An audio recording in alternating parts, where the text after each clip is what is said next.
जोहार नमस्कार।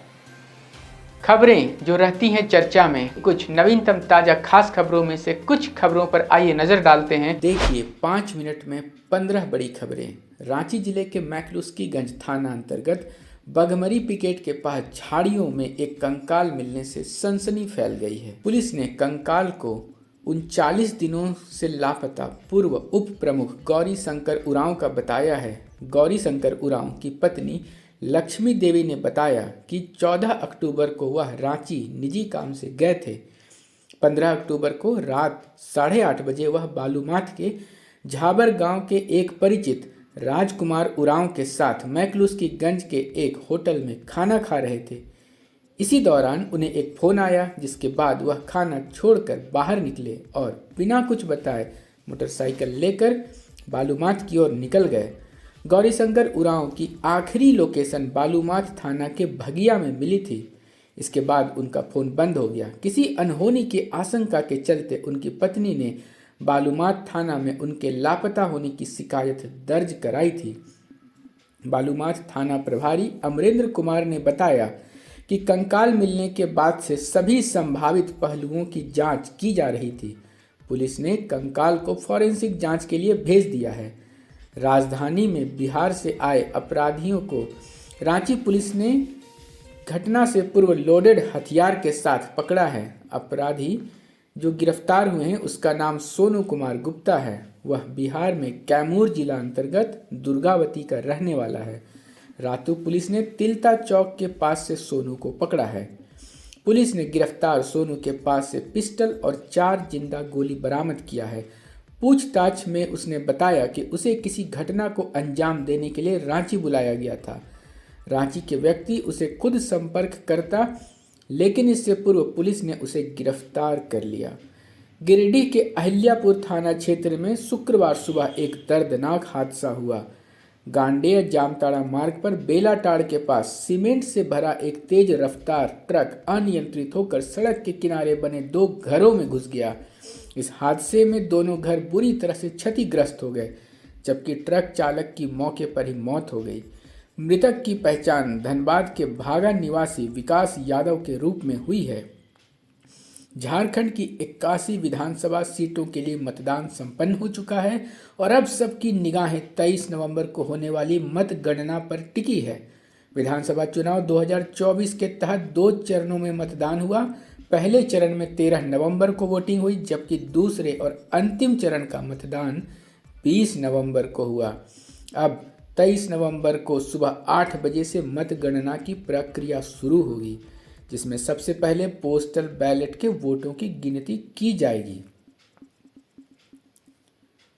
झारखंड सरकार ने अबुआ आवास योजना के दूसरे चरण में 2,91,000 आवासों को स्वीकृति दे दी है। इस चरण में कुछ 4.5 लाख लाभार्थियों को आवास उपलब्ध कराए जाने हैं। आदर्श आचार संहिता समाप्त होने के बाद शेष 1,59,000 आवासों की स्वीकृति दी जाएगी।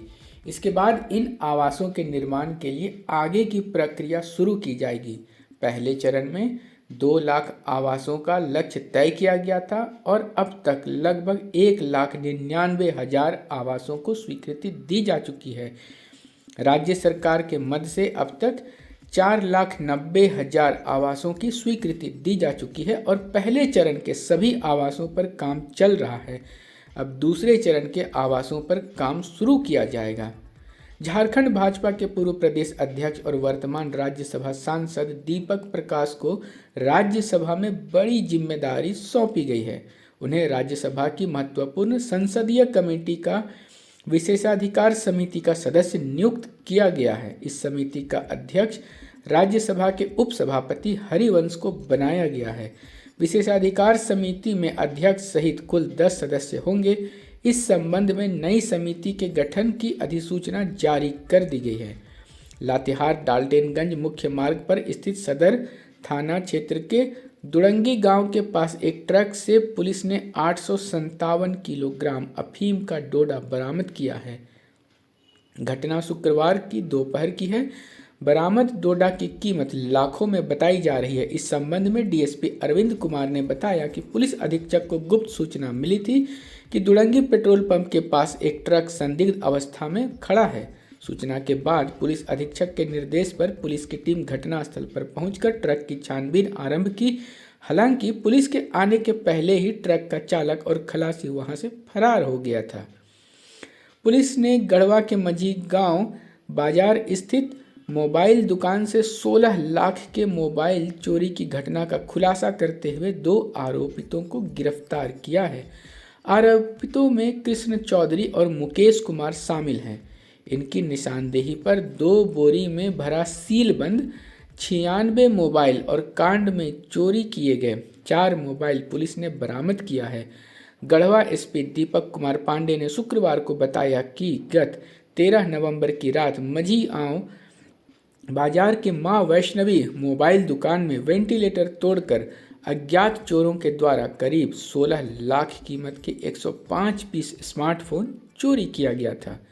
कोडरमा विधानसभा के मतगणना केंद्र पॉलिटेक्निक कॉलेज में शुक्रवार को गेट पर ड्यूटी कर रहे सब इंस्पेक्टर शैलेंद्र सिंह को कोडरमा एसपी अनुदीप सिंह ने निलंबित कर दिया है। दरअसल सभी अधिकारियों के साथ मीटिंग के बाद कोडरमा डीसी, एसपी एवं अन्य अधिकारियों की गाड़ी मतगणना केंद्र के पास जा रही थी तो मुख्य द्वार के पास तैनात सब इंस्पेक्टर शैलेंद्र सिंह ने किसी गाड़ी को नहीं रोका। सबसे आगे डीसी कोडरमा की गाड़ी थी और ठीक उसके पीछे एसपी की गाड़ी थी। घाघरा थाना क्षेत्र में अपराधियों के आतंक से ग्रामीणों में भय का माहौल बन गया है। गुरुवार मध्य रात्रि चपका और रन्हे गांव में अपराधियों ने 2 अलग अलग क्षेत्रों में उत्पात मचाया। 3 गाड़ियों को आग के हवाले कर दिया। रेलवे एस्कॉर्ट पार्टी ने ट्रेन में शराब की बोतलें बरामद की। रांची मंडल में आरपीएफ के मंडल सुरक्षा आयुक्त पवन कुमार के निर्देश पर ऑपरेशन सतर्क के तहत लगातार अभियान चल रहा है। इस क्रम में 21 नवंबर 2024 को ट्रेन संख्या 18624 हटिया इस्लामपुर एक्सप्रेस की ड्यूटी पर स्कॉटिंग पार्टी मौजूद थी। यात्री सुविधा से जुड़े मुद्दों पर झारखंड चैम्बर भवन में 22 नवंबर को बैठक हुई। इसमें रांची रेलवे स्टेशन पर बैगेज स्कैनिंग के दौरान प्रवेश और निकास द्वार पर लगने वाली लंबी जाम से यात्रियों को होने वाली कठिनाई सहित अन्य बिंदुओं पर चर्चा हुई। कहा गया कि रेलवे स्टेशन में प्रवेश के लिए एकमात्र द्वार होने से यात्रियों की